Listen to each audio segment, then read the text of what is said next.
राजपुर के राजा वीर प्रताप सिंह कान के कच्चे थे और किसी के बहकावे में जल्द आ जाते थे। उसका अपना कोई विचार नहीं होता था, इसलिए उनके फैसले उसके चाटुकार द्वारा प्रभावित हो जाते थे। उसी राज्य में एक बुद्धिमान किसान वीरन रहता था। एक बार प्रीतमगढ़ में भयंकर अकाल पड़ा। राज्य में लोग एक एक दाने के लिए तरस रहे थे।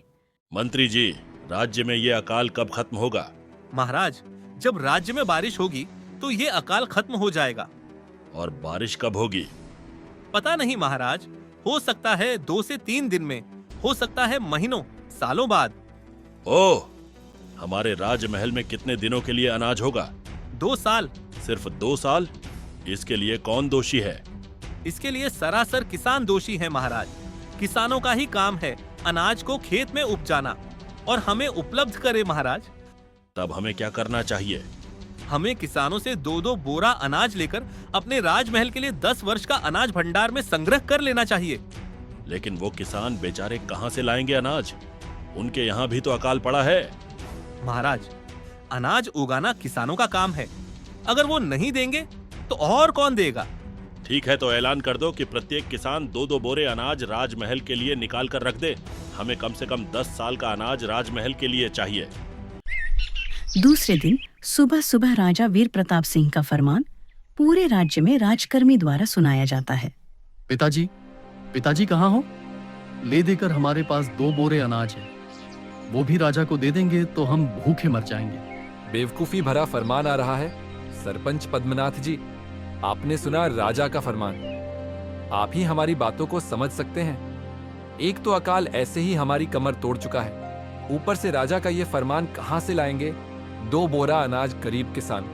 मुझे अच्छी तरह पता है अपने गांव की स्थिति। मैं खुद परेशान हूं कि क्या किया जाए। जब जब हमारे गांव पर संकट आया है, तब तब वीरन ने हमें उससे उबारा है। आओ चलते हैं वीरन के पास।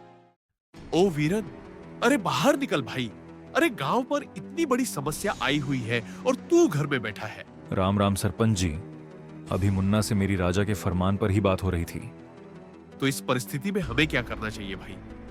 ये फरमान राजा का नहीं बल्कि उनके चाटुकारों का है। हमें उन्हें सबक सिखाना होगा। लेकिन हम ऊंचे पदों पर बैठे मंत्रियों को कैसे सबक सिखाएंगे भाई? हमारी बात राजा क्यों सुनेंगे?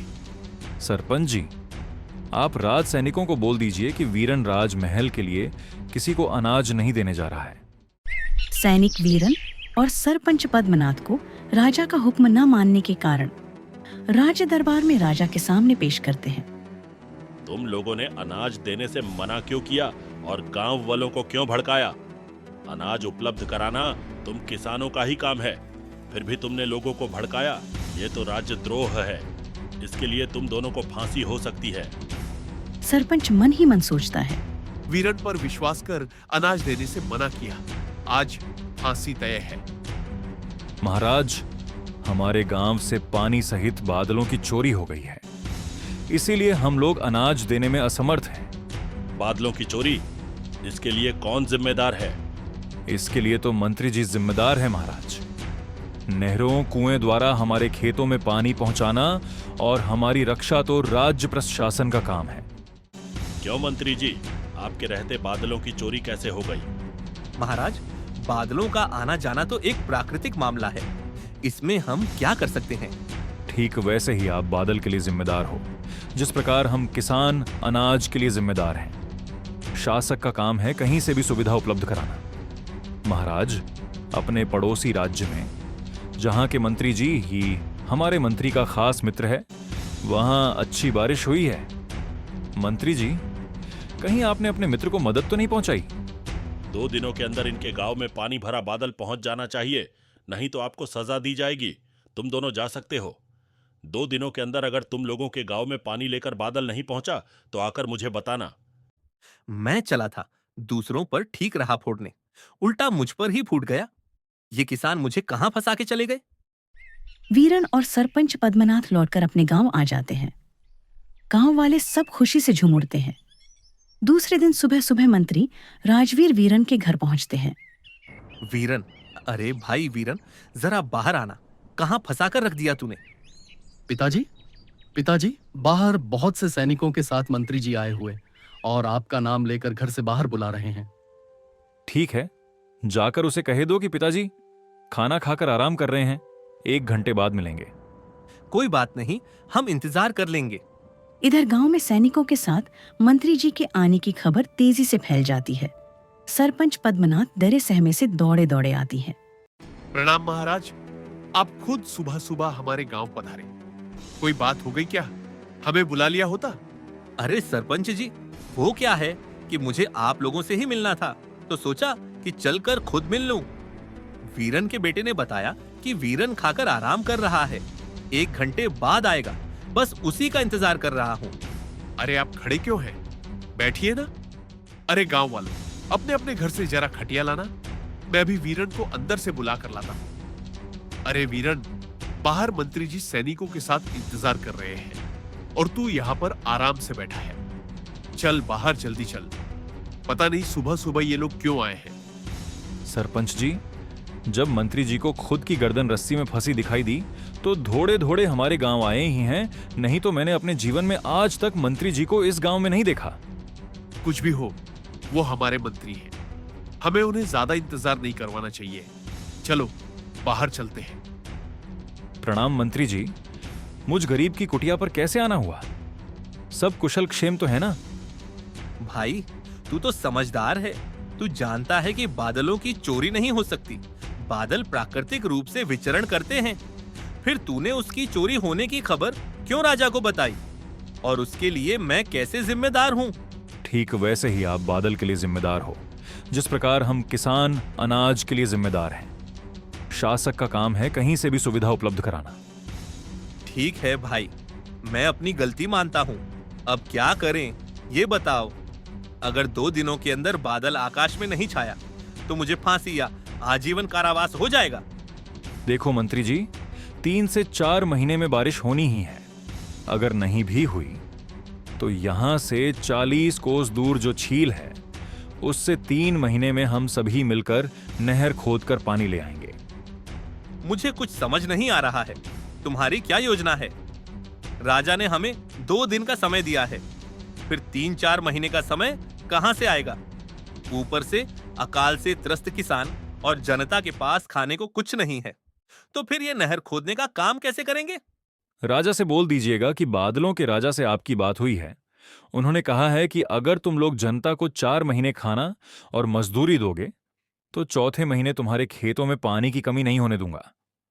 लेकिन इन 4 महीनों में अगर बारिश नहीं हुई तो फिर क्या होगा? 4 महीने अगर सारी जनता को खाना और काम मिल जाए तो 4 महीने काफी हैं 40 कोस से नहर खोदकर खेतों में पानी को लाने के लिए। और ये काम अकाल को हमारे राज्य से सदा के लिए भगा देगा। समझ गया। राजमहल में पूरी जनता के लिए कम से कम 6 महीने का अनाज संग्रहित है। मैं अभी तुरंत जाकर महाराज के सामने ये विचार रखता हूँ। मंत्री राजवीर राजा के पास जाकर उन्हें बताता है। महाराज, हमारी बादल के राजा से बात हो चुकी है और वो 3 से 4 महीने में हमारे यहाँ पहुंचने वाले हैं। लेकिन शर्त यह है कि इन 3-4 महीनों में जनता के लिए काम और अनाज दोनों मुहैया कराने होंगे। ठीक है, 4 महीनों के लिए राज भंडार खोल दो, बदले में जनता को कोई काम पर लगवा दो। मंत्री राजवीर राजा के आदेश का पालन करते हुए जनता को राशन मुहैया कराने के साथ साथ उन्हें नहर खोदने के काम में लगा देता है। लेकिन डाकू रणभेर सिंह अपने साथी भीरा के साथ जनता के राशन को बीच में ही लूट लेता है। लोगों में हाहाकार मच जाता है। सरपंच, अब क्या होगा? कितनी मेहनत से वीरन ने अकाल के समय प्रजा को काम और राशन दोनों दिलवाया था, लेकिन रणभेर सिंह के गिरोह ने सब गड़बड़ कर दिया। हाँ पंडित जी, मुझे भी यही चिंता सता रही है। सारे लोग कह रहे हैं कि जब बच्चे घर में भूखे होंगे तो हम बाहर निकलकर काम कैसे करेंगे। हाँ, अब तो बस वीरन का ही सहारा है। वही कोई उपाय बताएगा। ठीक कह रहे हो, चलो वीरन के पास ही चलते हैं। दोनों वीरन के पास पहुंचते हैं। वहां पर मंत्री राजवीर भी हांफते हुए पहुंचता है। वीरन, अब क्या होगा? सारा काम ठप हो गया है। मैंने राजा से कहकर प्रजा के लिए राशन भी राज भंडार से भिजवा दिया। लेकिन बीच में ही डाकू रणभेर सिंह को इसकी भनक लग गई और उसने सारा अनाज लूट लिया। रणभेर सिंह का कोई जासूस जरूर राज दरबार में है, तभी उसे बैलगाड़ियों में राशन होने की जानकारी लगी हो सकता है। लेकिन वो बाद में जांच का विषय है। अभी क्या करना है? अगर 4 महीने के अंदर नहर का पानी खेत में नहीं आया तो राजा मुझे फांसी पर चढ़ा देंगे, क्योंकि अनाज का भंडार भी राजमहल में खाली हो चुका होगा। ठीक है, तो आप ये खबर फैला दीजिए कि झील से खेतों के बीच किसी भी जगह सोने का बहुत बड़ा खजाना है।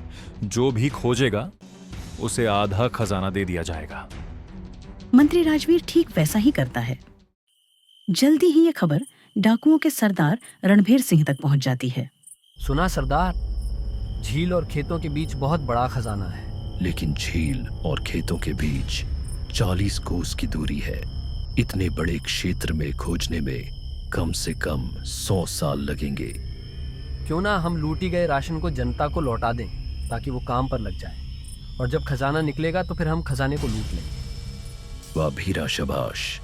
ऐसे ही नहीं, तुम मेरे खास आदमी हो। आज रात सारा अनाज गांव के पास जाकर रख दो। सुबह सुबह लोग खेतों में अनाज को देख खुशी से झूम उठते हैं और सब मिलकर काम पर लग जाते हैं। सरपंच पद्मनाथ, दयाराम और वीरन तीनों एक दूसरे को देखकर मुस्कुराने लगते हैं। 4 महीने बाद नहर में पानी आ जाता है और हर खेत में फसल लहलहा उड़ती है। क्यों मंत्री जी, 4 महीने हो गए, लेकिन ना ही आपके पानी वाले बादल आए और ना ही झील से खेतों के बीच कोई खजाना ही मिला। महाराज, खेतों में बादलों से पानी चाहिए था, जो अब नहर के द्वारा पहुंच रहा है। और रही बात खजाने की, तो सारे खेतों में सोने जैसी फसल लहलहा रही है। हमने मुफ्त में किसी को अनाज भी नहीं दिया और ना ही नहर के लिए कोई विशेष धनराशि को लगाया, और अकाल से भी छुटकारा पा लिया। महाराज, वाह मंत्री जी, वाह। आपके इस कारनामे की जितनी प्रशंसा की जाए वो कम है।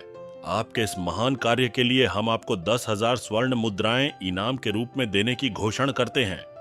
महाराज की जय हो।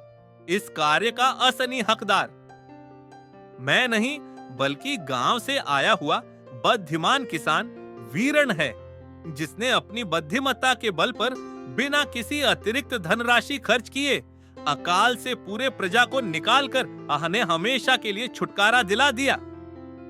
महाराज राजा वीर प्रताप सिंह गांव में जाकर किसान वीरन को 10,000 स्वर्ण मुद्राएं इनाम में देते हैं।